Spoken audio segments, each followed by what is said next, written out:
Innal hamdalillah nahmaduhu wa nasta'inuhu wa nastaghfiruh wa na'udzu billahi min shururi anfusina wa min sayyiati a'malina may yahdihillahu fala mudilla lahu wa may yudlil fala hadiya lahu wa asyhadu an la ilaha illallah wahdahu la syarika lahu wa asyhadu anna Muhammadan abduhu wa rasuluh. Allahumma shalli wa sallim ala sayyidina Muhammad wa ala alihi wa sahbihi ajma'in. Amma ba'd.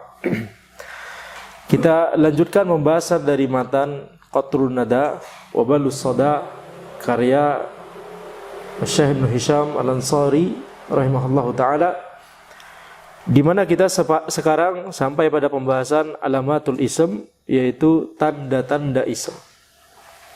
Penulis berkata, fa'amal ismu fayu'rafu bi'al karrajuli wa bitanwin karrajulin wa bil hadithi anhu kata idarabtu.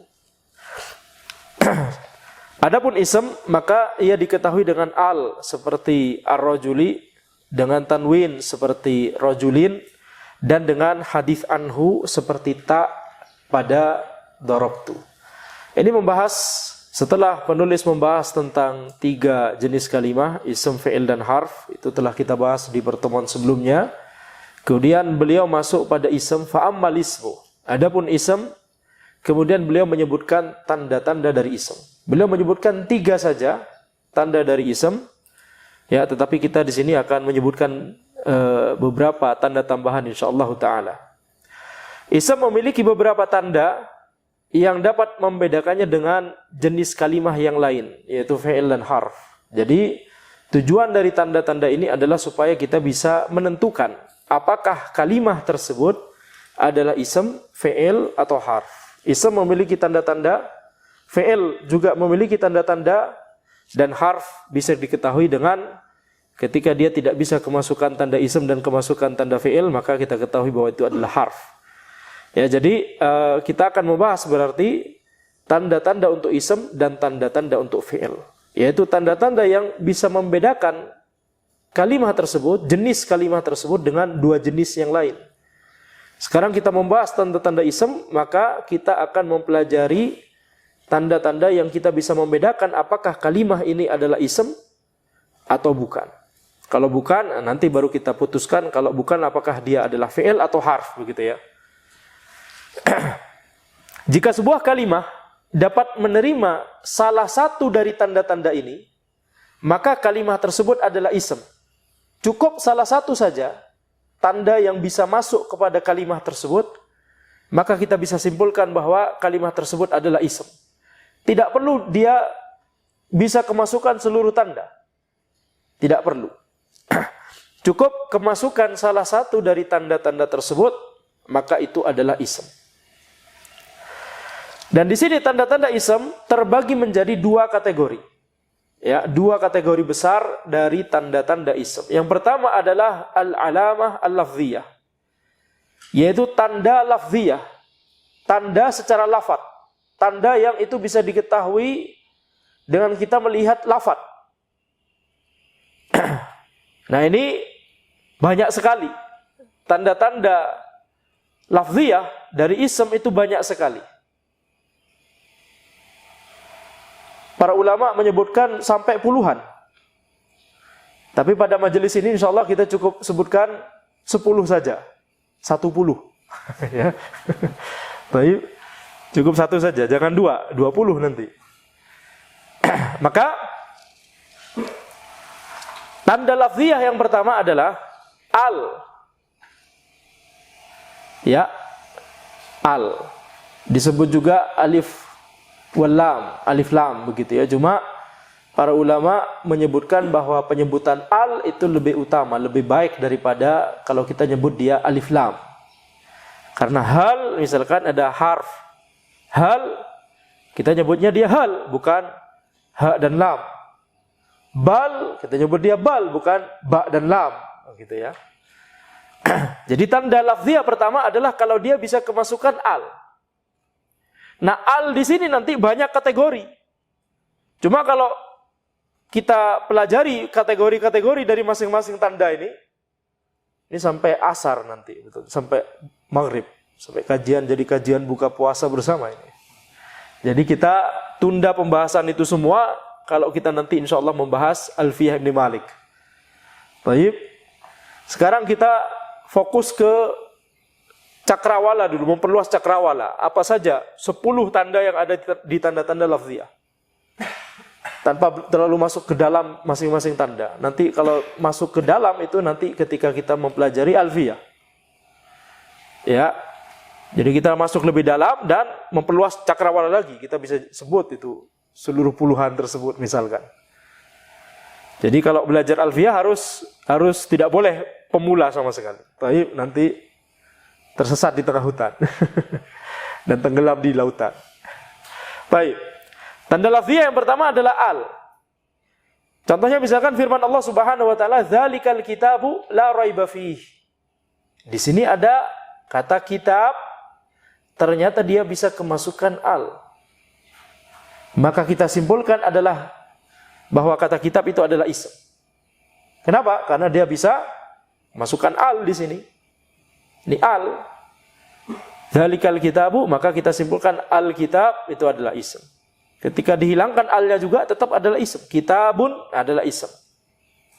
Kitab itu tidak ada keraguan padanya, yaitu Al-Qur'anul Karim. Baik. Contoh kedua dari Tamimud Dari radhiyallahu anhu bahwa Nabi SAW bersabda, "Ad-dinun nasihah." Agama adalah ketulusan. Ini terjemahan yang lebih akurat daripada agama adalah nasihat. Ya, karena an-nasihah di situ sebagaimana yang sudah Anda jelaskan di Arba'in Nawawiyah, ya, kajian Arba'in, an-nasihah itu bermakna an-nusah, memurnikan sesuatu, yakni ketulusan, memurnikan sesuatu. Memurnikan agama kepada Allah Subhanahu wa taala, kepada Rasulullah sallallahu alaihi wasallam, kepada kaum muslimin. Ya.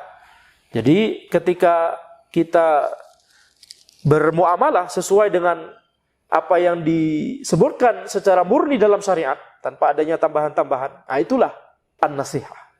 Jadi ketulusan di sini, ketulusan yakni tidak ada tambahan-tambahan, yakni memurnikan sesuai dengan apa yang datang dari Allah Subhanahu wa taala. Agama adalah ketulusan. Ad-dinun nasihah.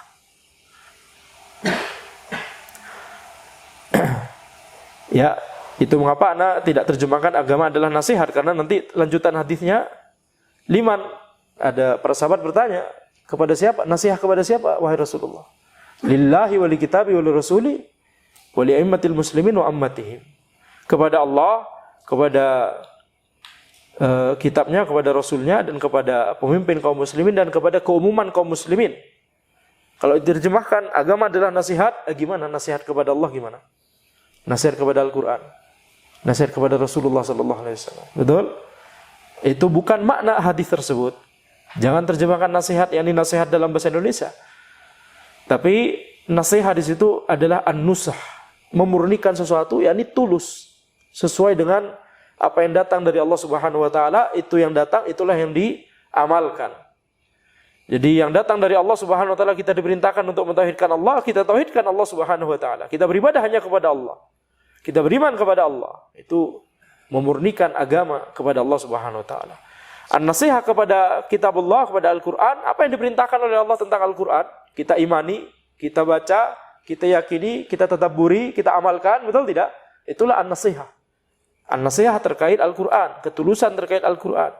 Demikian pula nanti pembahasan yang sama, ya, an-nasihah kepada Rasulullah sallallahu alaihi wasallam, an-nasihah kepada pemimpin kaum muslimin, an-nasihah kepada keumuman kaum muslimin, itu ya maknanya sama semua, yaitu memurnikan sesuai dengan ajaran yang diturunkan oleh Allah Subhanahu wa taala. Taib. Jadi di sini kita lihat kata din kemasukan al. Kata nasihat kemasukan al. Jadi ini adalah ism karena dia kemasukan al. Kemudian contoh ketiga, kalau contoh pertama dari ayat, contoh kedua dari hadis, contoh ketiga adalah kalimat sehari-hari. Ar-rajulu ya'kulul khubza. Orang tersebut makan roti. Orang tersebut memakan roti. Orang itu memakan roti. Nah, ar-rajulu di sini ada al. Jadi kata rajulun adalah ism. Al-khubz di sini ada al. Jadi kata khubz roti juga adalah ism. Jadi tanda lafziyah pertama dari ism adalah apa? Al. Ya, ketika sebuah kata kemasukan al, maka dia adalah ism. Tanda lafziyah kedua yaitu tanwin. Ketika sebuah kata kemasukan tanwin, maka dia adalah ism. Dan tanwin dan al tidak pernah bisa bersatu, ya. Jadi al-kitabu tanpa tanwin tapi ada al. Kitabun ada tanwin dan tidak ada al. Ya, jadi al dan tanwin tidak bisa bersatu. Contoh pertama dari tanda tanwin ini adalah firman Allah Subhanahu wa taala, wallahu sami'un alim. Sami'un tanwin, alimun tanwin. Ya, wallahu sami'un alim, dan Allah adalah zat yang maha mendengar dan maha melihat. Jadi kata sami', kata alim ini adalah ism. Kenapa? Dia kemasukan tanwin. Sampai sini jelas? Nah, sekarang contoh kedua dari Muawiyah bin Abi Sufyan radhiyallahu anhuma, bahwa Nabi SAW bersabda, "May yuridillahu bihi khairan yufaqihu fiddin." Barang siapa yang Allah kehendaki kebaikan untuknya, maka Allah berikan dia pemahaman agama. Yufaqihu fiddin. Kata di sini khairan, kata khairan di sini dia ada tanwin, ya. May yuridillahu bihi khairan. Jadi ini adalah ism. Kenapa? Karena kemasukan tanwin. Jadi kalau misalkan antum ditanya, misalkan ada kata khair. Kata khair ism, fi'il atau harf. Maka antum silakan cari di Al-Qur'an ayat-ayat atau cari di hadis kata khair. Kalau ketemu kata khair yang kemasukan al, tanda pertama. Kalau ada ketemu khair, kita lihat di Al-Quran, kita lihat di As-Sunnah, kita lihat di perkataan orang-orang Arab yang masih fasih bahasanya, kita lihat di syair-syair mereka, kalau ketemu kata khair kemasukan al, berarti ini ism. Ketemu kata khair kemasukan tanwin, seperti di sini, berarti dia adalah ism. Cukup satu tanda saja kita cek, khalas, selesai. Ya, kita bisa simpulkan bahwa itu adalah ism.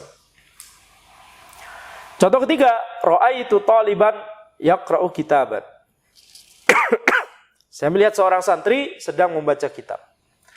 Di sini taliban, ra'aitu taliban, santri. Dia kemasukan tanwin, maka dia adalah ism. Yaqra'u kitaban, kitaban juga tanwin di sini, sehingga dia adalah ism. Kita simpulkan talib itu adalah ism, kitab adalah ism. Jadi nanti setiap kata talib di kalimat-kalimat yang lain, di ayat, di hadis, di syair orang Arab, di perkataan mereka, semuanya itu berarti ism. Ya, walaupun kita cuma ngecek di satu kalimat ini, misalkan ketemu kata khair di hadis ini, khairon, nah, tanwin. Gimana kalau di kalimat yang lain kata khair apakah ism juga atau tidak? Nggak perlu kita cek lagi, udah kita ketemu satu hadis yang kata khair kemasukan tanwin. Kemasukan salah satu tanda ism, maka cukup untuk kita bisa simpulkan bahwa seluruh kata khair di seluruh kalimat orang Arab adalah ism. Taib. Jadi ini tanda kedua, tanda lafziyah kedua, yaitu tanwin. Ini disebutkan oleh penulis Ibnu Hisham di perkataan beliau, famalismu fayu'rafu bi'al karrajuli ubit tanwin karrajulin. Jadi ar-rajuli ini kemasukan al. Rajulin dia ada tanwin. Jadi dua tanda ini memang disebutkan oleh Ibnu Hisham.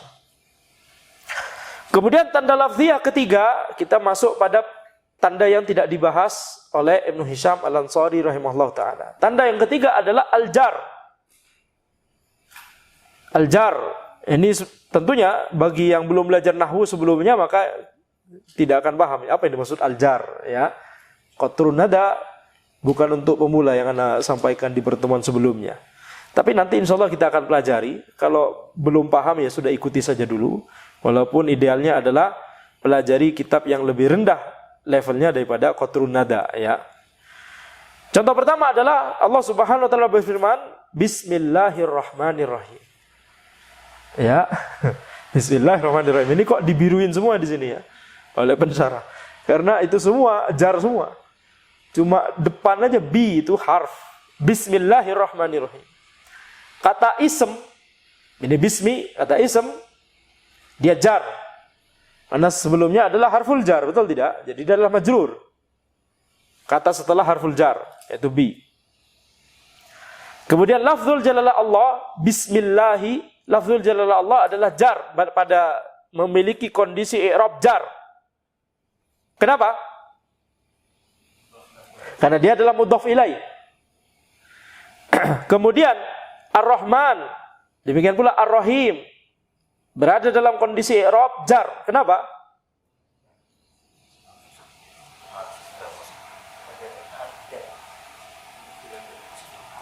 Ya, antum ada yang menyebut sifat, ada yang menyebut badal. Ya, intinya dia adalah tabi, mengikuti kata sebelumnya, sehingga i'rab, kondisi i'rabnya sama. Tawabi ya. Ya, tawabi. Apa saja tawabi? Tidak ingat? Hah?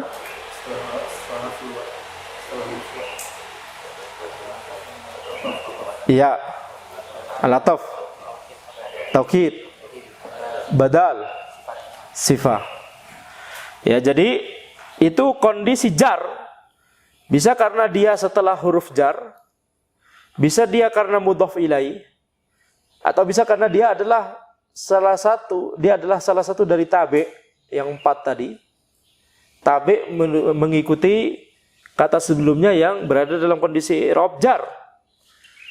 Dan 3 kemungkinan kata yang berada pada kondisi jar itu semuanya ada di ayat ini. Bismillahirrahmanirrahim.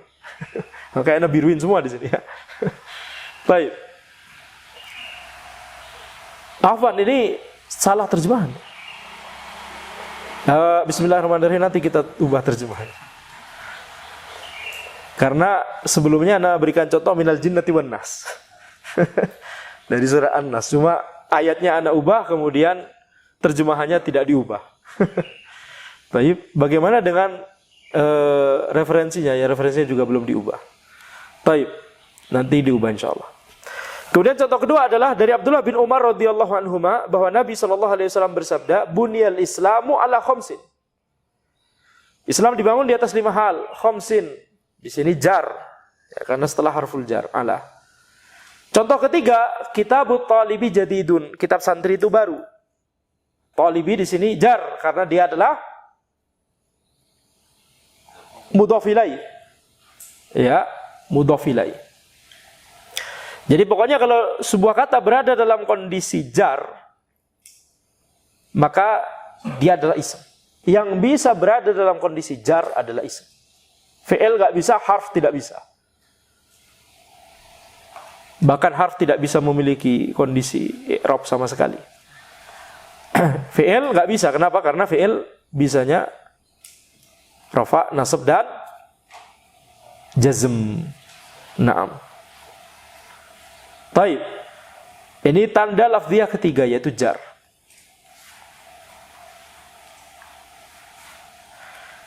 Perhatikan bahwa misalkan bagi antum yang sudah belajar Al-Ajrumiyah sebelumnya, sebagaimana itu yang ana kurikulumkan, betul tidak?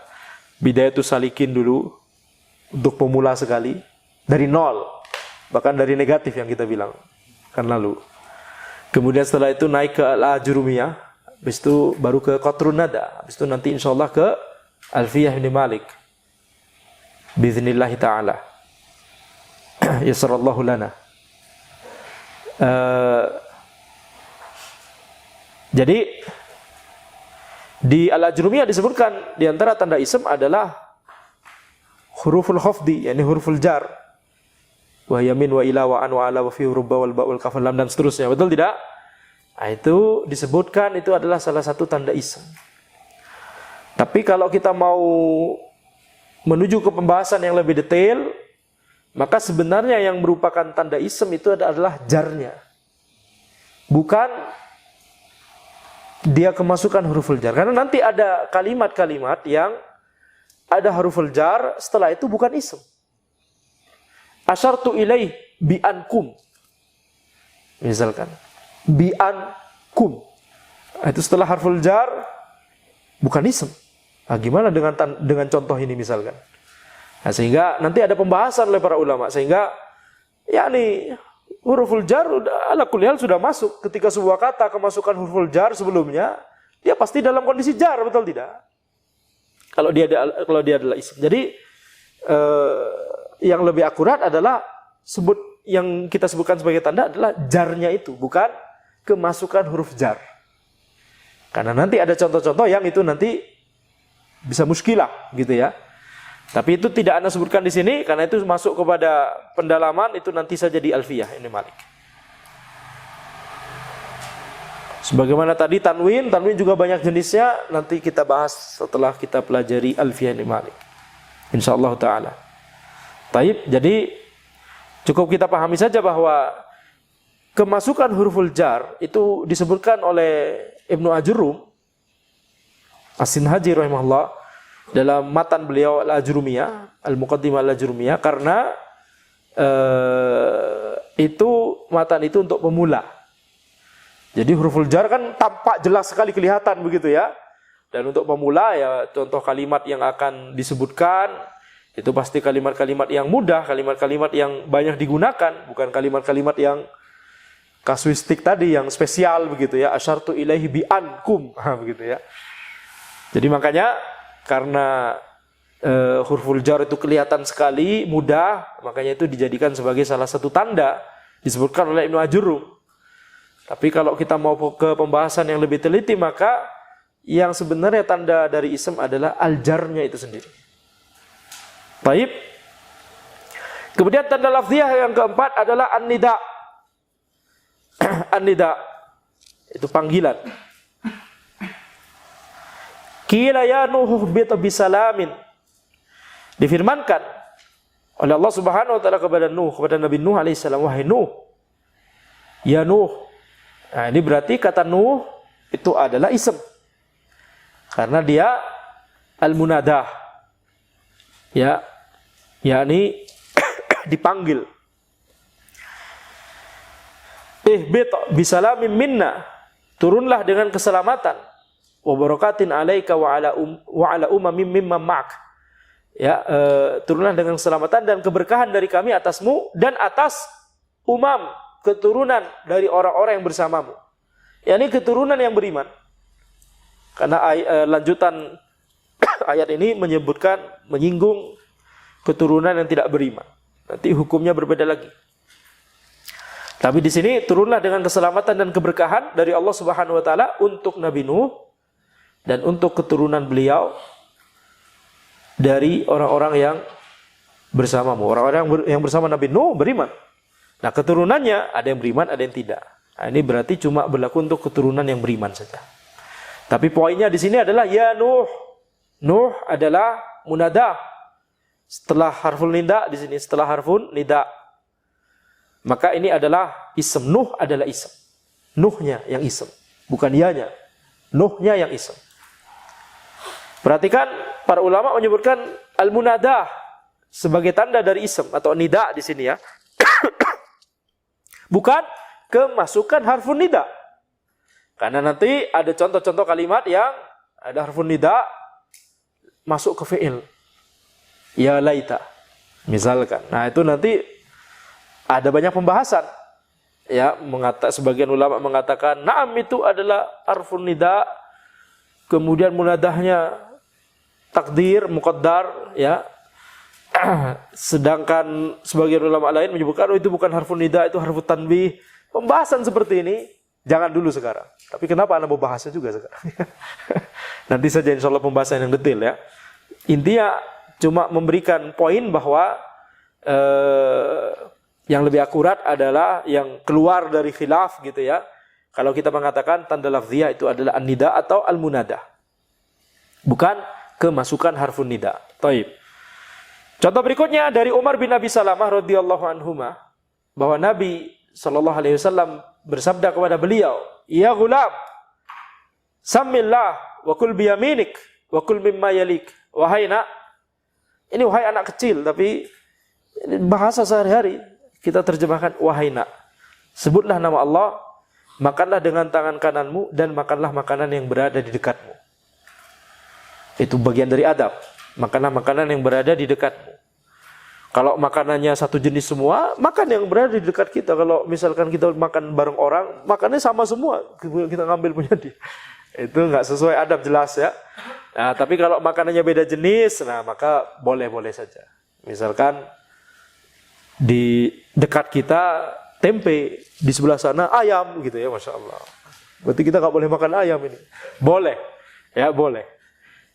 Ya boleh, kalau makanannya beda jenis. Taib, nggak usah bahas makanan di pagi hari Ramadan. Ya gulam, maka gulam adalah ism. Karena munadah, dipanggil, ya wahai, begitu ya. Kemudian contoh ketiga, ya Zaid, ta'al huna. Wahai Zaid, kemarilah. Zaid adalah ism, karena dipanggil, ya. Taib. Itu tanda lafziyah keempat. Sekarang masuk tanda lafziyah kelima. Yaitu mudhaf. Tadi mudhaf ilaihnya sudah, sekarang mudhafnya. Sekarang mudhafnya. Ya mungkin lebih baik kalau mudhafnya itu ditaruh setelah jar ya. Tapi ana taruh setelah itu nida karena nanti di alfiyah tanda mudhaf itu enggak disebut di alfiyah, tapi tanda nida itu disebut. Bil jarri wat tanwini wan nida wa al. Ya, bil jarri wat tanwini wan nida, ya disebutkan nida tapi enggak ada disebut mudhaf. Baik, jadi makanya nida didahulukan. Harusnya mudhaf ditaruh setelah jar begitu ya, tapi Anda lebih melihat bahwa nida disatukan saja supaya nanti mirip seperti alfiyah. Baik. Mudhaf contohnya misalkan firman Allah Subhanahu wa taala Maliki yaumiddin. Maliki yaumiddin, penguasa hari pembalasan. Maliki mudhaf. Mudhaf ilaihnya mana? Yaumi. Yaumi juga adalah mudhaf. Mudhaf ilaih mana? Ad-din. Ya, jadi makanya di sini yang di biru ada dua, Maliki dan Yaumi. Dia mudhaf di situ maka dia adalah ism. Jadi yang bisa mudhaf ism saja, fi'il dan harf enggak bisa. Kemudian contoh berikutnya dari Anas bin Malik radhiyallahu anhu bahwa Nabi sallallahu alaihi wasallam bersabda, "Talabul ilmi fariidatun ala kulli muslimin." Talabul ilmi, talab mudhaf. Mudhaf ilaihnya adalah al-ilm. Faridatun ala kulli. Kulli adalah mudhaf. Mudhaf ilaihnya adalah muslim. Kalau antum belum belajar nahwu sebelumnya sama sekali, tenang saja, nanti insya Allah kita sampai pada pembahasan ini nanti. Memang pembahasan tanda-tanda itu berat kalau belum belajar nahwu sebelumnya. Kenapa? Karena ketika bahas tanda-tanda kita sudah langsung bahas nida, langsung bahas mudhaf ilaih, nanti bahas naat man'ut, nanti bahas tasghir, begitu ya. Memang pembahasan tanda bukan untuk pemula. Makanya matan yang untuk pemula Al-Ajrumiyah membahas tanda cuma sebagian saja, betul tidak? Enggak bahas sebanyak ini. Cuma karena asumsi ana di majelis ini adalah antum sudah belajar Al-Ajrumiyah sebelumnya, maka ana taruh semua. Tapi kalau antum belum belajar Al-Ajrumiyah sebelumnya atau matan-matan yang selevel, muyassar gitu misalkan, maka insya Allah nanti ada waktunya untuk belajar ini semua, begitu ya. Baik. Jadi kata tolab adalah ism karena dia adalah mudhaf, kata kul adalah ism karena dia adalah mudhaf. Jadi bagi yang belum bisa ya sabar aja. Sebagaimana perkataan yang banyak disebutkan di profil IG dan apa? Man sabata nabata. Ya nih. Baiklah. Kemudian contoh ketiga adalah shalla Zaidun sholatal maghribi. Shalah, kata salat di sini adalah mudhaf, mudhaf ilaihnya adalah al-maghrib, maka shalah adalah ism. Baik. Kemudian tanda lafziyah keenam, kita murajaah dulu. Tanda lafziyah pertama tadi apa? Al. Kemudian tanwin, al-jar, an-nida, al-mudhaf. Sekarang tanda lafziyah keenam yaitu at-tathniyah. Contoh pertama adalah Allah Subhanahu wa taala berfirman, Rabbul masyriqaini wa Rabbul maghribaini. Tathniyah musanna ya. Rajulun, rajulani. Kitabun, kitabani. Ya, dua kitab. kitabani, rajulani, dua orang laki-laki. Ketika sebuah kata bisa memiliki atau bisa berubah dari bentuk mufrad tunggal menjadi musanna, berarti ini adalah ism. Berarti ini adalah ism. Rabbul masyriqaini wa rabbul maghribain. Masyriqain bentuk tunggalnya adalah al-masyriq. Al-maghribain bentuk tunggalnya adalah al-maghrib. Rabb dari dua tempat terbit matahari dan Rabb dari dua tempat terbenam matahari. Yakni dua tempat terbit dan terbenam matahari pada musim dingin dan musim panas. Itu yang dimaksud dengan masyriqain, maghribain. Masyriqain, tempat terbit matahari ada dua, yakni di musim panas dan musim dingin. Maghribain, tempat terbenam matahari ada dua, yakni pada musim panas dan musim dingin. Jadi di sini karena dia adalah musanna, maka dia adalah ism. Contoh kedua adalah dari Abu Hurairah radhiyallahu anhu bahwa Nabi sallallahu alaihi wasallam bersabda, kalimatan khafifatan 'alal lisan, thaqilatan fil mizan, habibatan ila rahman, subhanallahi wa bihamdi, subhanallahil azim. Dua kalimat yang ringan di lisan, berat di timbangan dan dicintai oleh Ar-Rahman. Subhanallahi wa bihamdi, subhanallahil azim. Maha suci Allah seraya memujinya, maha suci Allah zat yang maha agung. Yakni maksudnya subhanallah wa bihamdi, maksudnya adalah aku menyucikan Allah dari segala sifat yang penuh kekurangan dan kelemahan. Dan aku memuji Allah Subhanahu wa taala dengan seluruh sifat-sifat yang sempurna. Jadi menggabungkan antara dua hal itu, subhanallah wa bihamdi. Menafikan dan menetapkan. Menafikan sifat yang penuh kekurangan dan kelemahan dari Allah, dan menetapkan sifat-sifat yang penuh kesempurnaan kepada Allah Subhanahu wa taala. At-takhliyah wa tahliyah. At-takhliyah wa tahliyah. Baik. Contoh ketiga adalah ja'ar rajulani. Dua orang laki-laki itu telah datang. Rajulan, ar-rajulani. Maka ini adalah ism. Kenapa? Karena dia adalah musanna.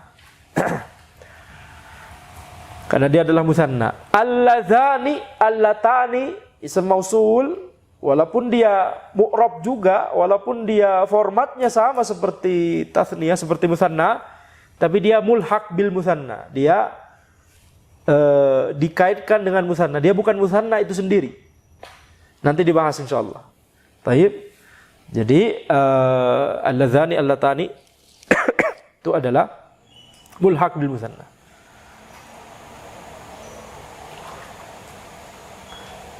Hazani hatani, na'am. Al-jama', tanda lafziyah ketujuh. Al-jama', baik jamak muzakkar salim, jamak muannats salim, jamak taksir. Contoh pertama misalkan firman Allah Subhanahu wa taala, qad aflahal mu'minun. Al-mu'minun jamak muzakkar salim. Sesungguhnya beruntunglah orang-orang beriman. Dia adalah ism, kenapa? Karena dia adalah jamak. Contoh kedua dari Abu Hurairah radhiyallahu anhu bahwa Nabi sallallahu alaihi wasallam bersabda, al-muslimuna ala syurutihim. Al-muslimun jamak juga, jamak muzakkar salim kebetulan ya. Kaum muslimin itu terikat dengan syarat-syarat yang mereka buat. Tentunya selama syarat tersebut sesuai dengan syariat.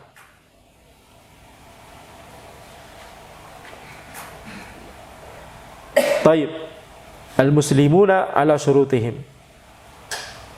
Jadi kata al-muslimuna berarti dia adalah ism, karena dia adalah jamak. Contoh ketiga, zahabat tullabu ilal madrasati. Para santri pergi ke sekolah. At-tullab jamak taksir. Dia jamak sehingga dia adalah ism. Taib. Di sini jelas? Nah. Gak masuk di sini contohnya misalkan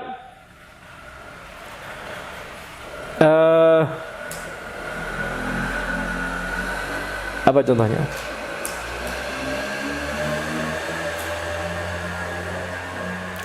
Gak masuk musanna dan jamak itu domir-domir yang untuk orang kedua dan orang untuk orang dua orang dan untuk jamak. Domir untuk jamak itu bukan jamak. Domir untuk dua orang itu bukan musanna. Huma Musanna atau bukan? Bukan. Hum dan hunna jamak atau bukan? Bukan. Antum dan antunna jamak atau bukan? Bukan. Antuma musanna atau bukan? Bukan. Nahnu jamak atau bukan? Bukan. Dari asalnya dia adalah dhamir yang diperuntukkan untuk jamak, bukan jamak itu sendiri. Misal hum, dari asalnya orang Arab membuat itu dhamir untuk jamak, tapi itu bukan jamak itu sendiri. Ya ini nggak bisa kita kemudian tanya, ini jamak muzakkar salim, jamak muannas salim atau jamak taksir? Nggak bisa. Betul? Nah. Jadi ketika kita belajar dhamir, huwa huma hum hiya huma hunna, anta antuma antum anti antuma antuna ana nahnu. Antum masih ingat zaman kita belajar bidayatus salikin, ha? Zaman ketika bahasa Arab antum masih nol atau minus. Sekarang sudah plus berapa sekian? Sudah positif insyaallah. Betul tidak? Kalau nggak lupa pelajaran. Dulu jahil sekarang lupa. Ya, dulu jahil sekarang nisyan, ya. Itu dua penyakit yang dulu jahil masih nggak tahu. Sekarang lupa. Taib. Dulu ma'zur, sekarang nggak ma'zur lagi. Kalau lupa itu bukan ma'zur, itu bukan uzur. Naam. Huwa huma hum hiya huma hunna, anta antum antum anti antum antuna ana nahnu. Nah itu sebenarnya huma bukan musanna, hum bukan jamak. Tapi itu dhamir untuk jamak. Maksudnya dhamir untuk orang banyak. Huma dhamir untuk 2 orang. Antuma dhamir untuk 2 orang. Antum antunna dhamir untuk banyak orang, begitu ya. Orang kedua. Huma untuk orang ketiga, hum untuk orang ketiga, hunna untuk orang ketiga juga. Muzakkar muannas. Nahnu untuk orang pertama, jamak, yakni banyak orang. Taib. Jadi itu adalah bukan masuk dalam kategori ini. Tapi mereka adalah ism, dhamir adalah ism. Tahu dari mana? Dari tanda-tanda yang lain. Cuma bukan masuk tanda di sini maksudnya. Jadi nggak boleh misalkan humul muslimuna, misalkan ada kalimat humul muslimuna, hum. Dia adalah ism, kenapa? Karena hum adalah jamak, salah. Ini tanda lafziyah ke-7, jamak, salah. Taib, sampai sini jelas? Sampai sini jelas? 6. Ya walaupun itu insya Allah nanti anak tangguhkan pembahasannya semuanya di Alfiyah. Nanti berarti Alfiyah sibuk sekali ya berarti. Semuanya ditangguhkan ke Alfiyah semua. Nah, satu tanda bisa jadi satu pertemuan. Apalagi kalau bahas tanwin. Misalkan. Baik. Zahabat tullabu ilal madrasati. Sekarang masuk tanda lafziyah ke-8, tasghir. Tasghir. Contoh pertama Allah Subhanahu wa taala berfirman, wa idz qala luqmanu li ibnihi wa huwa ya'idhuhu ya bunayya la tusyrik billah innasyirka ladzulmun azim. Dan ingatlah ketika Luqman berkata kepada anaknya pada waktu dia memberi pelajaran kepadanya, wahai anakku, janganlah kamu berbuat kesyirikan kepada Allah, sesungguhnya syirik adalah benar-benar kezaliman yang besar. Ini ayat menunjukkan bahwa kita harus mengajarkan anak-anak kita akidah yang lurus. Jangan menyandarkan diri, ya udahlah nanti anak kita kan kita bawa ke kajian, biar dia dengar di kajian. Tidak, orang tua harus secara aktif mengajarkan akidah yang lurus kepada anak-anaknya. Ya, bukan ustadz, ya ajarkan akidah yang mudah, ajarkan faedah yang antum pelajari dari kajian, misalkan. Baik. Contohnya ini. Wa idz qala luqmanu li ibnihi wa huwa ya'idhuhu. Ya, jadi ada aizah, ada tazkirah, ada reminder dari orang tua kepada anak-anak. Jangan mengandalkan kajian, jangan mengandalkan sekolah. Tapi orang tua harus sering. Karena itu nanti tentunya di kajian anak dibawa oleh kita ke kajian, anak kita sekolahkan di sekolah yang mengajarkan akidah yang lurus, itu penting, tentunya itu penting sekali. Cuma tidak ada yang mengalahkan bagi anak tersebut nanti ketika sudah tua, dulu bapak ana pernah bilang, dulu ibu ana pernah bilang. Betul tidak? Nah, tidak ada yang lebih membekas daripada itu. Baik. Tapi di sini kita lihat bunayya, bentuk tasghir. Jadi bunayya, selain dia munadah, ada ya di situ. Nah, ini tanda yang berkumpul, 2 tanda di sini. ada munada, nida, kemudian ada tasghir bunayya. Jadi bunayya adalah ism. Kemudian contoh kedua dari Abu Hurairah radhiyallahu anhu bahwa Nabi SAW bersabda, "Ya Abu Hurairah, wa'tani na'lai." Wahai Abu Hurairah. Kemudian Nabi SAW memberikanku kedua sandal beliau. Qal idhhab bina'lai hatain. Pergilah dengan kedua sandalku ini. Faman lakita min wara'i hadzal ha'id yashhadu an la ilaha illallah mustayqinan biha qalbuh fabashshirhu bil jannah. Barang siapa yang kau temui di balik kebun ini yang bersaksi bahwa tidak ada Tuhan yang berhak diibadahi kecuali Allah, hatinya meyakini hal tersebut, maka berikanlah dia kabar gembira dengan surga. Maka berikanlah dia kabar gembira dengan surga. Habis itu Abu Hurairah ketemu sama siapa? Di balik kebun. Ketemu siapa? Umar ibn al-Khattab radhiyallahu anhu. Habis itu Abu Hurairah memberikan kabar gembira surga kepada Umar. Kira-kira apa yang dilakukan Umar? Dimarahin. Ya, kemudian mereka berdua menuju Nabi Muhammad SAW. Ya, di Umar tidak setuju kalau nanti orang-orang nanti ya, bertawakal dengan kalimat ini. Ya. Tapi masalah kita lihat hikmah Allah Subhanahu wa taala. Umar sudah dibilang antum diberikan kabar gembira surga oleh Nabi Muhammad, bukan malah senang, bukan malah berarti kita santai-santai saja. Tidak demikian. Beliau malah marah-marah kepada Abu Hurairah radhiyallahu anhu. Kenapa antum mengucapkan ini ya? Kemudian mereka berdua kemudian menuju kepada Nabi Muhammad sallallahu alaihi wasallam. Baik. Jadi Hurairah ini adalah bentuk tasghir dari hirrun, dari hirrah jadi Hurairah. Kemudian contoh berikutnya hadza kutayyibun mufidun. Kitab kecil. Ini adalah kitab kecil yang bermanfaat. Kutayyib yaitu bentuk tasghir dari kitab. Kitab kecil ini buku saku. Ya, buku saku yang bermanfaat. Ini tanda lafziyah ke-8. Ke-9 an-na'at. Baik naatnya ataupun man'utnya. Baik naatnya ataupun man'utnya itu adalah ism. Contohnya misalkan firman Allah Subhanahu wa taala baldatun thayyibatun wa rabbun ghafur. Baldah adalah man'ut, yakni mausuf. Negeri yang baik dan Rabb yang Maha Pengampun. Baldah negeri mausuf atau man'ut. Dia adalah ism berarti. Thayyibah adalah naat atau sifah, berarti dia adalah ism.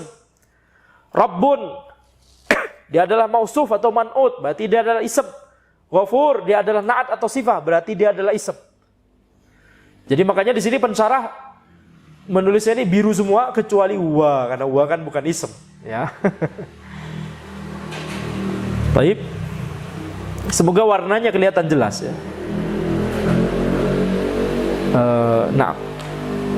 Contoh kedua dari Abu Hurairah radhiyallahu anhu bahwa Nabi SAW bersabda, "Man kana yu'minu billahi wal yaumil akhir, falyaqul khairan aw liyasmut." Wal yaumil akhir. Al yaum adalah mausuf atau man'ut, maka dia adalah ism. Al akhir adalah sifah atau naat, maka dia adalah ism. Barang siapa yang beriman kepada Allah dan hari akhir, maka katakanlah kebaikan, katakanlah yang baik, ucapkanlah yang baik, atau diamlah. Jadi wal yaumil akhir karena dia adalah murakkab wasfi, yaitu frase sifah mausuf, naat man'ut, maka baik kata al-yaum, baik kata al-akhir itu adalah ism. Contoh ketiga, ishtaraitu sayyaratan jadidatan. Aku membeli mobil baru. Sayyarah adalah mausuf atau man'ut, maka dia adalah ism. Jadidah adalah sifah atau naat, maka dia adalah ism. Sampai sini jelas?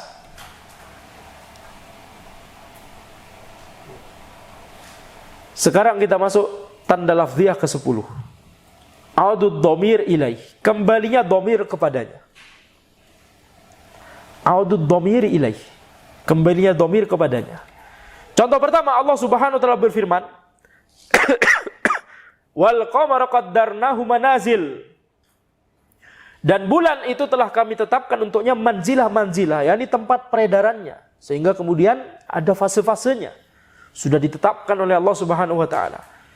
Wal qamar di sini menunjukkan bahwa qamar itu adalah ism. Kenapa? Karena ada domir yang kembali kepada qamar, yaitu hu. Wal qamara qaddarnahu. Hu ini siapa? Qamar. Dan bulan itu telah kami tetapkan untuknya. Nya ini siapa? Kembali ke mana? Ke bulan. Nah, jadi kata qamar adalah ism. Kata al-qamar adalah ism. Kenapa? Domir bisa kembali kepadanya. Audud domiri ilai.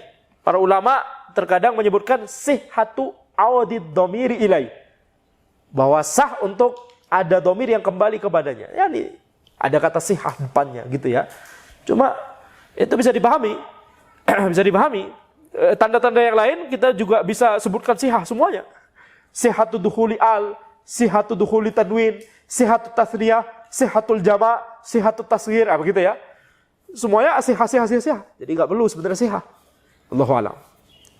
Makanya Anda tidak sebutkan sihah. Cukup audud dhamiri ilai, yakni menyebutkan fakta bahwa dhamir berdasarkan struktur kalimat bahasa Arab yang benar dan sah dan fasih, dhamir bisa kembali kepadanya. Khalas, sudah cukup untuk menunjukkan bahwa berarti ada tanda ke-10, tanda lafziyah ke-10 ini pada kata tersebut. Jadi kata al-qamar adalah ism, kenapa? Karena ada dhamir yang kembali kepada al-qamar, yaitu dhamir hu. Sampai sini jelas?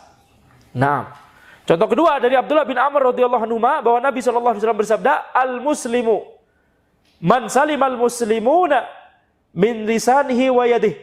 Seorang muslim adalah orang yang kaum muslimin itu selamat dari lisannya dan tangannya. Dhamirnya mana? Dhamir hi ada lagi. Lisanihi. Nah, jadi dhamir itu kembali kepada al-muslim. Gampangnya kita lihat terjemahannya. Seorang muslim adalah orang yang kaum muslimin itu selamat dari lisannya. Nya ini kembali ke mana? Seorang muslim itu. Dan tangannya. Nya ini kembali ke mana? Seorang muslim. Jadi yang domir yang mana? Yang isem yang mana? Domirnya apa? Kata al-muslim. Kata al-muslimnya yang domir. Malah salah ya. Kata al-muslimnya yang isem. Ya. Jadi yang isem yang mana? Domirnya atau kata al-muslimnya? Al-muslimnya yang isem. Al-muslimu di sini kita simpulkan bahwa dia adalah isem karena ada domir yang kembali kepada dia. Betul tidak? Nah.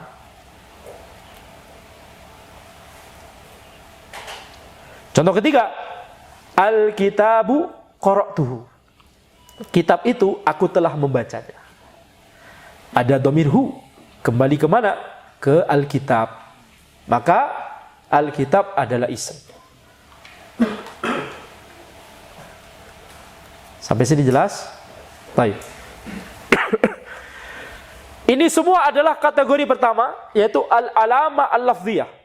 Tanda-tanda lafziyah untuk ism.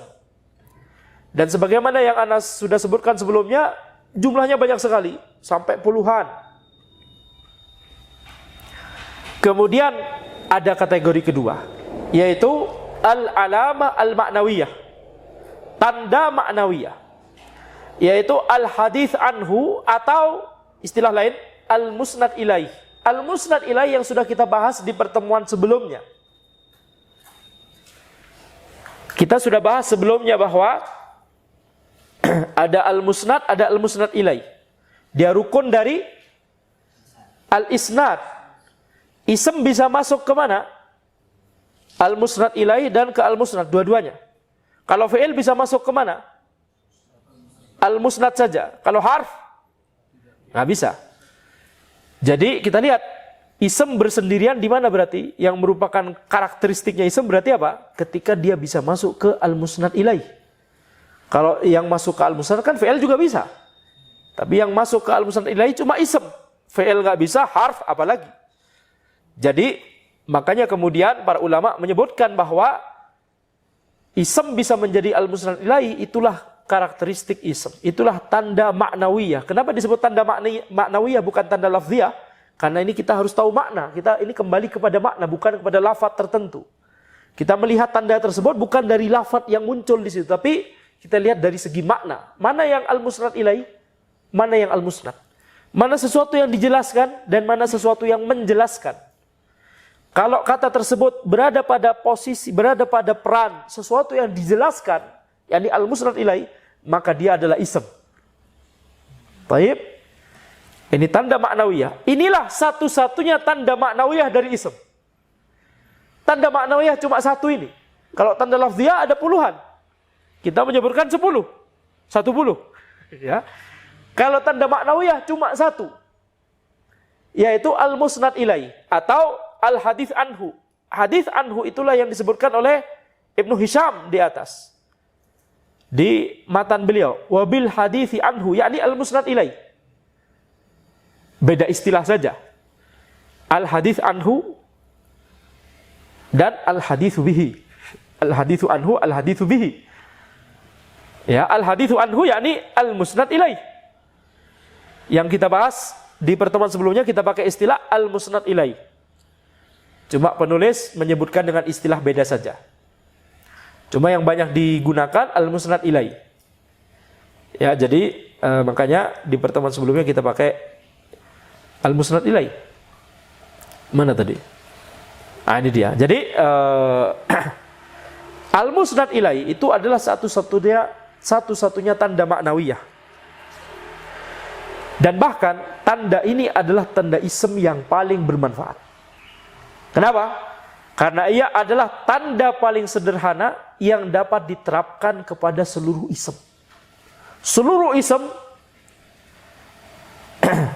ya walaupun nanti ada catatan. Ya, walaupun nanti ada catatan juga. Cuma kita bisa simpulkan demikian dulu. Kita bisa katakan demikian dulu. Catatannya kapan? Nanti kalau bahas Alfiyah Ibnu Malik. Baik. Karena ini adalah marhalah nanggung. Ya, bukan marhalah nanggung yakni marhalah yang tidak bisa kita hindari. Ini marhalah yang harus. Tapi ini tanggung memang. Ini setelah Al-Ajrumiyah dan sebelum Alfiyah. Ya, jadi makanya setiap perincian pasti Anda sebutkan dan nanti saja. Tapi kita lihat loncatan dari Al-Ajrumiyah ke Qatrun Nada bagaimana? Besar? Jauh? Bagaimana Anda menjelaskan Al-Ajrumiyah dengan menjelaskan Qatrun Nada? Beda? Beda. Nanti pas menjelaskan Alfiyah, semoga lebih beda lagi. Ya. Lebih rumit lagi. Satu tanda ini, satu tanda lafziyah, satu pertemuan. Misalkan. Ya kita tidak tahu. Kita nggak pengen terlalu lama juga. Masa puluhan tanda berarti puluhan, setengah tahun cuma bahas tanda lafziyah dari ism. Kan nggak mungkin juga ya. Jadi kita percepat nanti insya Allah. Baik. Atau kajiannya sampai asar gitu. Enggak juga. Baik. Contoh pertama adalah Allah Subhanahu wa taala berfirman, "Wa alqaitu 'alaika mahabbatan minni." Dan aku telah melimpahkan kepadamu cinta dariku. Bercerita tentang Nabi Musa alaihissalam. Ya. Ketika dilepaskan ditaruh di sungai. Sungai apa? Sungai apa? Sungai Nil, yakin?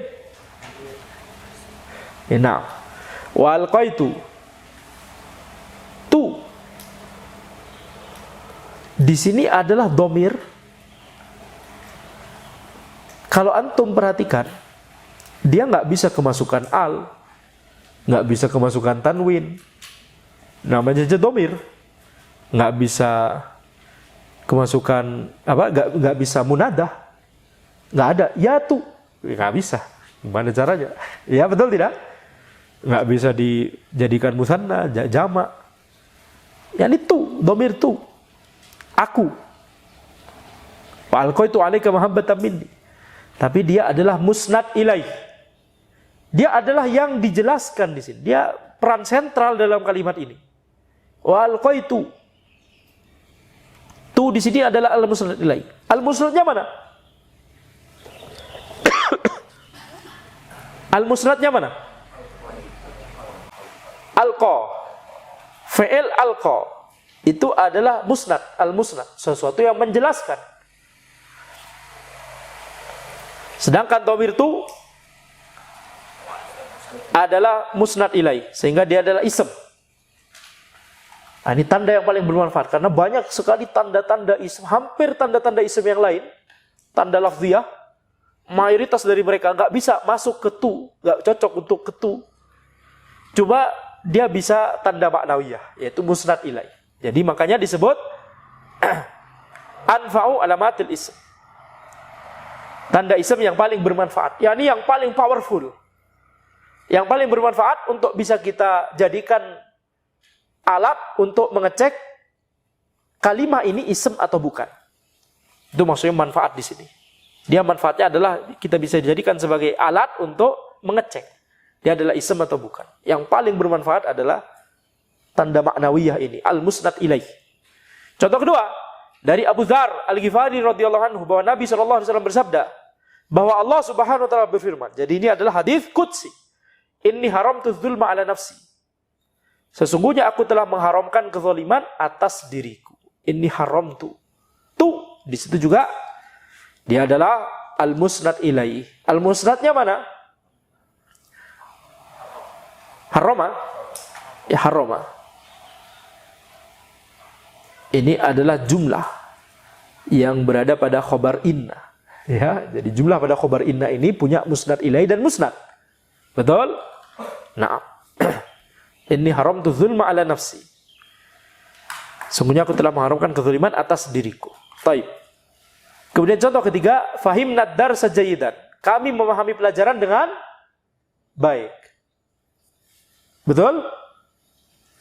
Betul? Ya, ini mirip seperti kalimat psikologis, seperti misalkan buku fisika itu mudah. Wah, yang dicoret oleh kawan-kawan anak kemudian susah gitu. Fisika itu mudah. Fahimna darsa jayidan. Kami memahami pelajaran dengan baik. Nah, di sini adalah dhamir, dia musnad ilaih. Musnadnya mana? Fahima. Fi'il fahima. Jadi karena dia adalah musnad ilaih maka dia adalah ism. Sebenarnya ada tanda lafziyah yang juga bisa masuk kepada seluruh ism. Sebenarnya. Yaitu apa? Sudah kita sebutkan. Yang mana kira-kira? Dari 10 tanda ini.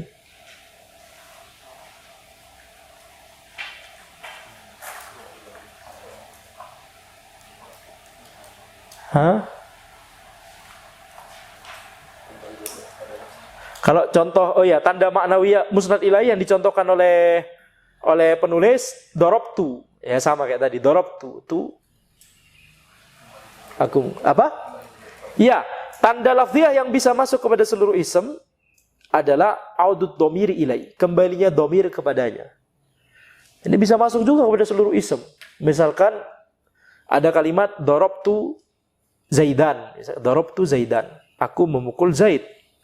Dorobtu Zaidan, tu di situ dia adalah ism karena dia berada di peran musnad ilaih, tanda maknawiyah dari ism sehingga dia adalah ism. Betul tidak? Dorobtu. Tapi dia bisa kita ubah kalimatnya sehingga ada domir yang kembali kepada tu itu. Dorobtu ana Zaidan. Dorobtu ana penekanan ya. Dorobtu ana Zaidan. Ana kembali ke mana? Ke tu. Dorobtu ana Zaidan. Ya. Jadi dorobta anta Zaidan. Dorobta anta kembali ke mana? Ke ta. Nah, jadi dia bisa kembali juga sama seperti tanda maknawiyah. Jadi dorobtu, tu pada dorobtu, ta pada dorobta, na pada dorobna. Itu bisa selain tanda maknawiyah juga bisa tanda lafziyah juga, yaitu ke-10 ini. Cuma dia tidak sederhana. Makanya kalimat ana, kenapa tanda ini, tanda maknawiyah adalah tanda ism yang paling bermanfaat? Karena ia adalah tanda paling sederhana. Karena musnad ilaih dan musnad itu basic dari kalimat, betul tidak? Jadi tanda ini yang paling basic. Kayak tadi, dorobtu Zaidan. Kalau Anda mau pakai tanda lafziyah ke-10, Anda harus kembangkan struktur kalimatnya, tambahin penekanan, dorobtu ana, gitu tidak? Ada tambahan struktur di situ. Nah, kalau kita menuju kepada tanda yang paling sederhana, darabtu Zaidan, itu selesai. Sudah ada musnad ilahi di situ, betul tidak? Nah, sudah ada musnad ilahi di situ. Di setiap jumlah, di setiap kalam pasti ada musnad ilahi dan musnad. Tapi belum tentu ada dhamir yang kembali kepadanya. Nah, jadi makanya di sini tanda yang paling bermanfaat adalah tetap musnad ilahi. Selain itu juga kita bisa bertanya, misalkan darabtu ana Zaidan, misalkan ada kalimat seperti itu. Darabtu, tu di situ adalah ism. Kenapa? Karena dia adalah musnad ilahi. Selain itu juga karena ada dhamir ana yang kembali kepada tu, betul tidak? Sekarang kita bisa nanya berikutnya. Ana ism atau bukan? Apa tandanya? Di situ. Misalkan. Apa tandanya? Ya, kalau kita mau pakai ini kembalinya dhamir, butuh dhamir berikutnya. Nanti dhamir berikutnya butuh dhamir berikutnya. Nanti dhamir berikutnya butuh dhamir berikutnya. Tasalsul. Jadi nggak sederhana intinya. Ya, jadi tidak sederhana. Sehingga makanya tetap benar perkataan para ulama bahwa tanda yang paling bermanfaat dari ism adalah al-musnad ilaih. Walaupun audud dhamir ilaih itu juga bisa kita gunakan untuk berhujjah bahwa tu pada darabtu, tu pada alqaitu, tu pada haramtu, na pada fahimna. Kita bisa berhujjah dengan audud dhamir ilaih bahwa itu adalah ism. Tapi ini adalah tanda yang lebih kompleks daripada tanda musnad ilaih. Dan belum tentu ada di kalimat. Di suatu kalimat. Kalau musnad ilaih selalu ada di setiap kalimat. Baik, sehingga itu mengapa anfa'u alamatil ism huwa al-musnad ilaih.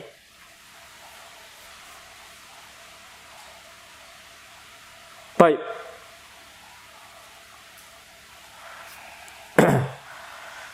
Demikian yang bisa Anda sampaikan dalam pertemuan ini. Silakan kalau ada pertanyaan.